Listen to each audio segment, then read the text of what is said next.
Supreme God emperor के पिछले episode में हमने देखा था मुइन पर एक कॉफिन के सामने आ गया था और वहां पर फैन प्रोक्सी ने भी उनको ढूंढ लिया था। अब आगे इस एपिसोड की शुरुआत में हम मुइन को देखते हैं। तभी मुइन उनको कहने लगता है, आओ आओ, तुम मुझे मारना चाहते हो क्या? तुम्हें ये हिम्मत है? तभी मुइन उस कॉफिन की तरफ आगे बढ़ने लगता है। तभी मुइन को कॉफिन की तरफ जाते हुए देखते हुए फैन प्रोक्सी कहने लगती है, ये क्या कर रहा है? तभी दूसरा आदमी कहने लगता है, वो पक्का मरना चाहता है। जिसके बाद हम मुइन को देखते हैं जो उस कॉफिन को टच करता है। जैसे ही मुइन उस कॉफिन को टच करता है वहाँ पर भूकंप आने लगता है। सभी की आंखें चौड़ी हो जाती है ये सब देखने के बाद। जिसके बाद हम मुइन को देखते हैं जिसके अंदर वहाँ पर एनर्जी इकट्ठी होने लगती है, जिसको देखने के बाद उन सभी की आंखें चौड़ी होती है और वो कहने लगते हैं, ये क्या कर रहा है? ये स्टॉर्म से पावर ले रहा है। जिसके बाद हम देखते हैं मुइन अपने स्पिरिचुअल वर्ल्ड में चला जाता है जहाँ पर उसके चारों तरफ उसके 9 युवान की एक फॉर्मेशन बन जाती है और उन फॉर्मेशन के बनते ही मुइन के पावर से एक एनर्जी निकलती है। तभी मुइन उनको देखते हुए कहने लगता है, क्या तुम मुझे नहीं मारना चाहते? आओ और मुझे मार दो। जिसके बाद हम मुइन को देखते हैं जिसके एक हाथ में एटर्नल गोड और दूसरे हाथ में 1000 ट्री ऑफ हार्ट होता है और उसके साथ वो 9 युवान टेक्निक को अपने एक साथ मर्ज कर लेता है। जिसको देखने के बाद वो 7 स्टार का मास्टर कहने लगता है, जल्दी, अगर उसने ये चीज़ ऑब्जर्व कर ली हम उसे नहीं हरा पाएगी। और वो सभी उसकी तरफ हमला करने के लिए आगे बढ़ने लगते हैं। तभी हम देखते हैं कि सभी पूरी ताकत से मुइन की तरफ हमला करने के लिए आगे बढ़ता है, लेकिन मुइन मुस्कुराता है और अपनी एक चुटकी बजाकर वहाँ पर थंडर की पावर को एक्युमुलेट करने लगता है। तभी हम देखते हैं उन सभी पर एक थंडर शॉट पड़ता है, जिसके बाद वो सभी पैरालाइज होकर वहीं पर गिर जाते हैं। जिसके बाद मुइन उनको देखते हुए स्मार्ट करते हुए हंसने लगता है और कहता है, तुम्हें क्या ट्रेजर चाहिए? आओ और मुझसे ले जाओ, लेकिन ये ट्रेजर तुम तभी ले पाओगे जब तुम्हारे पास इसके लिए काबिलियत स्ट्रेंथ हो गई। जिसके बाद वहाँ पर वही आदमी आ जाता है और कहने लगता है, इन लोगों के पास शायद इतनी स्ट्रेंथ ना हो कि ये तुम्हें मार पाए, लेकिन मेरे पास तो है ना। जिसके बाद वो टेलीपोर्ट होकर सीधा मुइन के पास आ जाता है और इसकी टेलीपोर्टेशन की नहीं, उसकी स्पीड की काबिलियत थी। जिसके बाद वो मुइन से कहने लगता है, आज तुमने मुझसे ये ट्रेजर लेके बहुत गलत किया, आज तुम मारे जाओगे और ये ट्रेजर मैं अपने साथ ले जाऊंगा।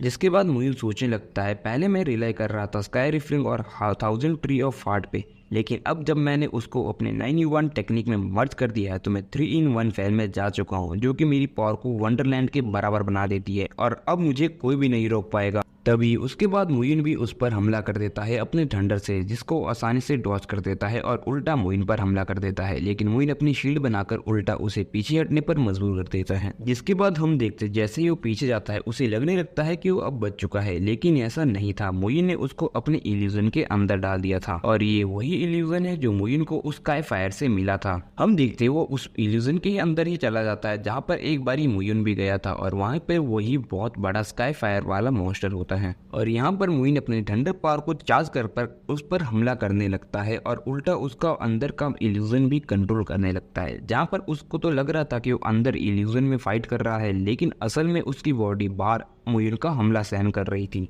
लेकिन क्योंकि इल्यूजन में अंदर उस मॉन्स्टर के साथ फाइट कर रहा था, इसीलिए उसको ये बात महसूस नहीं हो रही थी और इसका इल्यूजन कितना ज्यादा ताकतवर है कि एक वंडरलैंड के प्रैक्टिशनर को भी आसानी से एक इल्यूजन में डाल दिया।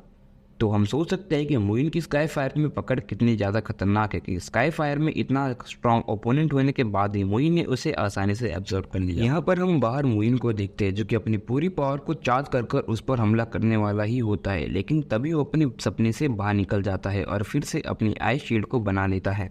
तभी हम देखते हैं उसको मुइन के हमले के बाद कुछ भी नहीं होता और वो अपनी आई शील्ड से बाहर निकलने के बाद मुइन से कहने लगता है, आज मैं तुम्हें दिखाता हूँ कि किस तरह से अगर तुम एक चीज़ पर डिपेंडेंट रहते हो जो कि तुम्हारे पास तुम्हारा स्वॉर्ड आर्ट है तो कितना ज़्यादा बेवकूफ़ी भरा है। जिसके बाद वो अपने 9 एटर्नल ट्रैप्ड हेवन टेक्निक को एक्टिवेट कर देता है और उन दोनों की चारों तरफ एक फॉर्मेशन बन जाती है। जिसके बाद वो मुइन से कहने लगता है, अब मैं तुम्हें तुम्हारी औकात दिखाता हूँ और तुम्हें दिखाता हूँ कि 7 मेजर फोर्सेज जिसके बारे में तुमने बात की उनके बीच कितना ज़्यादा गैप है। जिसके बाद मुइन भी उससे कहने लगता है, तुम बहुत ज़्यादा घमंडी हो, और अपनी पावर को एक्टिवेट कर देता है और मुइन भी अपने चारों तरफ एक छोटी सी फॉर्मेशन बना देता है जो कि उसके थंडर की पावर को रिप्रेजेंट कर रही थी। तभी हम बाहर फैन पियाक्से को देखते हैं जो कहने लगते हैं कि तियानजिन माउंटेन की इस बारी संख्या तो घटी है और बाकी सेट की बड़ी है, लेकिन ये इतना आसान नहीं है। ये इस बारी हारने की कोशिश कर रहा है और खुद को हारते हुए दिखा रहा है, लेकिन ये इतना ज़्यादा सरल नहीं है। तभी वो दूसरा आदमी भी कहने लगता है कि आपने ये चीज़ तो नहीं कही थी कि ये इतना ज़्यादा मुश्किल होने वाला है। तभी हम उस एटर्नल फॉर्मेशन के अंदर देखते हैं उस पर्सन ने मुइन पर हमला कर दिया था अपनी बहुत सारी स्वॉर्डों से, लेकिन मुइन ने भी वहाँ पर एक थंडर फॉर्मेशन बना के रखी थी। जैसे ही मुइन पर वो हमला होता है, थंडर फॉर्मेशन उसकी सारी तलवारों को उसकी तरफ वापस उछाल देती है, जिसके बाद वहाँ पर एक बहुत बड़ी लाइट निकलती है, जिसके बाद उन सभी की आंखें वहाँ पर चौंधिया जाती हैं। जिसके बाद हम देखते हैं हान त्यानी और मुइन दोनों ही लास्ट अटैक के बाद काफ़ी ज़्यादा थक गए थे। जिसके बाद वहाँ पर बाहर पर्सन कहने लगते उसने सच में 9 क्लोड लॉक को तोड़ दिया, मुइन ने हान त्यानी के लॉक को तोड़ दिया। तभी दूसरा पर्सन भी कहने लगता है ये सिर्फ 3-in-1 लेवल में है और इसने ट्रिपल बॉडी फॉर्मेशन मेथड को ब्रेक थ्रू कर लिया है, वो भी फेरीलैंड के साथ। ये तो नामुमकिन है, मैं नहीं मान सकता। जिसके बाद हम हान त्यानो को देखते हैं कि जो वहाँ पर बुरी तरह से कांप रहा होता है और मुयू से कहता है अब तुम मरना चाहते हो और तुम मरोगे, और अपनी पावर को एक्टिवेट करता है। लेकिन हमें वो यहाँ पर अभी भी कमज़ोर दिखाई दे रहा था।